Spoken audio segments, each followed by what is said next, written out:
Hi, everybody. This is my second episode of the Gen X Journals. I actually don't even know what I'm going to title this episode.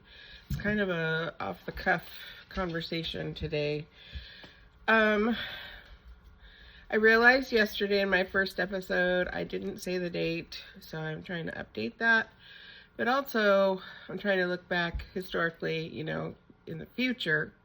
I'm trying to prepare for looking back historically in the future. So I just want to point out that it is November 4th and tomorrow is election day.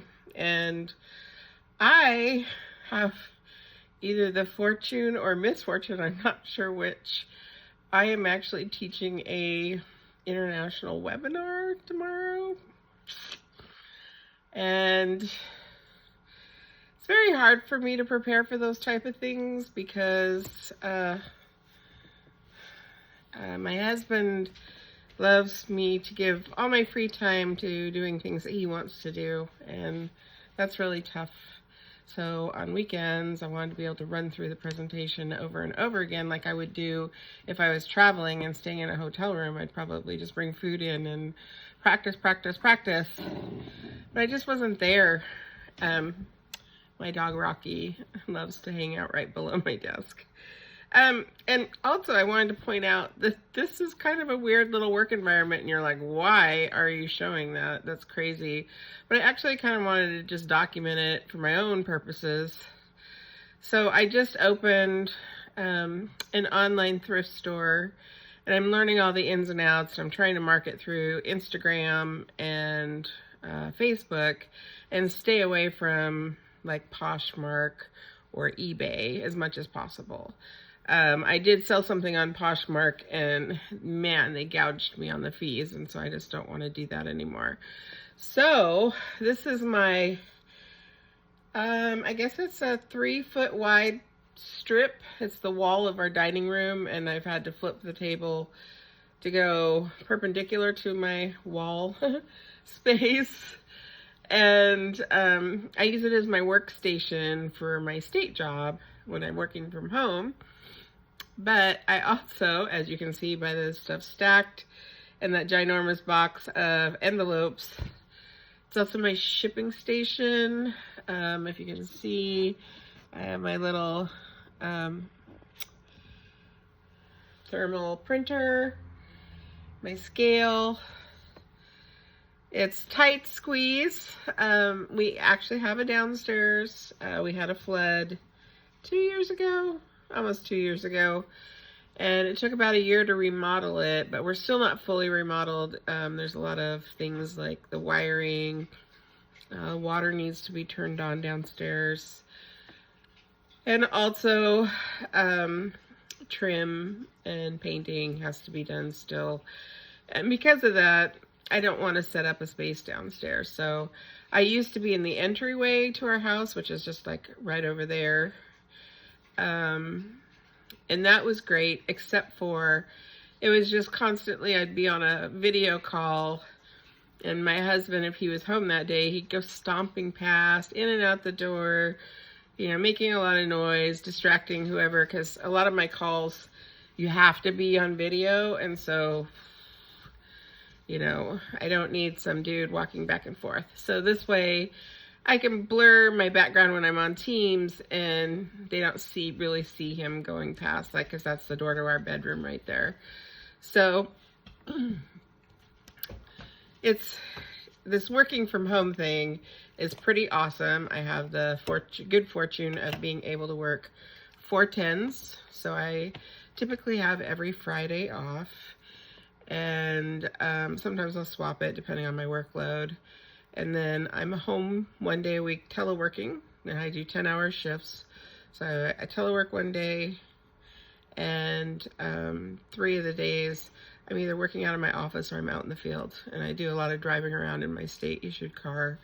And so, yeah, I'm out on the road a lot. And I cover a corner of Washington, but I actually live in the state of Oregon. So, crazy. Anyway. What I kind of was thinking about today is just,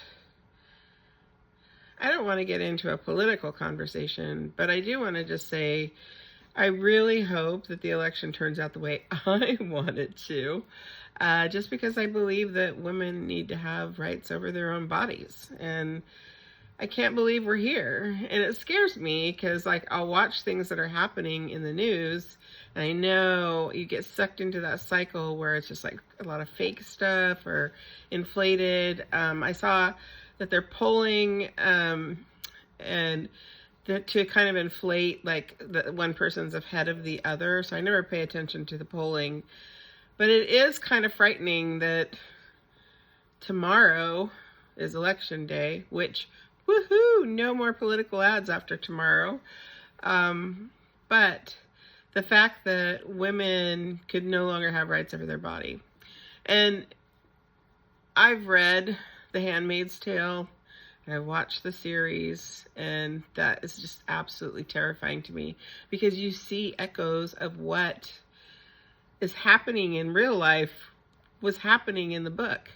And just the fact that, I guess, old white men want to control women.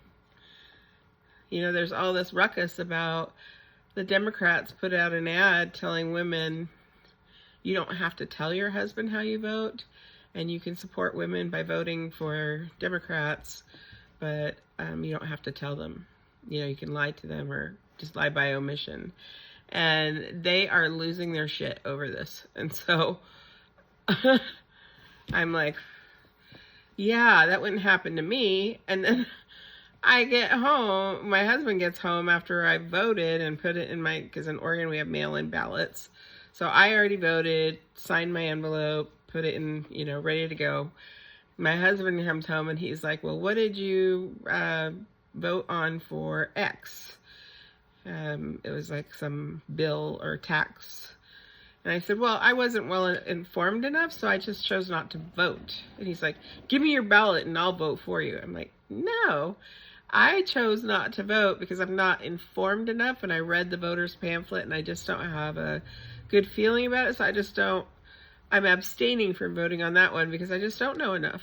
And that's okay. I can do whatever I want to do because it's my vote. And he was really upset that I didn't vote, and I didn't vote the way he wanted. And I'm just like, whoa, listen, bucko, everybody's vote counts, and my vote is my vote, so I can vote how I want. So I can see that women are probably pressured by their husbands to vote a certain way, and that's scary. I also just want to say, as I mentioned yesterday with my hearing loss, I am plagued always with head colds and stuff, and I do everything woo-woo that I can possibly do. I hate taking cold medicine. It makes me very sick. So I try to not take it, but with coughs that are very productive like I have, I feel like I gotta loosen up the phlegm, so I am taking cold medicine. But I'm on my 11th day with this head cold. I'm very, over it. And I have to start visiting clients on Wednesday. So I have, one more day to kind of get control of this cough. And I really don't know about going out to a client when I'm coughing and hacking. And I have to go around and survey. I have 6 buildings I have to go through and survey and look for safety hazards. So I'm concerned about that. I'm also concerned about my ability to be able to speak tomorrow when I'm doing my webinar. And yeah, things never work out the way you want them to. I 2 weeks ago, I told my boss, I'm like, I hope I get sick, but my husband's cold over this weekend, because then by the time my webinar comes, I'll be over it. And oh, what a fool I was. I apparently wished for the wrong thing. I don't know. So there we have it. The other thing I want to mention is this election and the fact that I have a performance thing tomorrow. I've been on nervous Nelly, totally freaked out about it. And I'm just like killing myself looking at this presentation and trying to edit it and make it perfect. I'm terrified what's going to happen out of the election. Will the Republicans try to steal the election again, like what happened in 2020?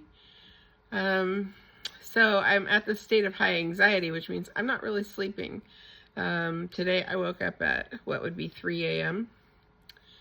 And I did have a bloody nose from my cold, and just I'm probably blowing my nose too hard.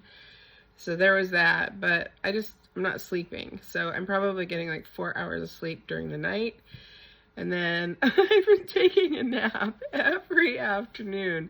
So this whole week while I was working, I planned my hours so that I could work, take an hour break, nap, and then start work again, get my 10 hours in for my 4 days of work.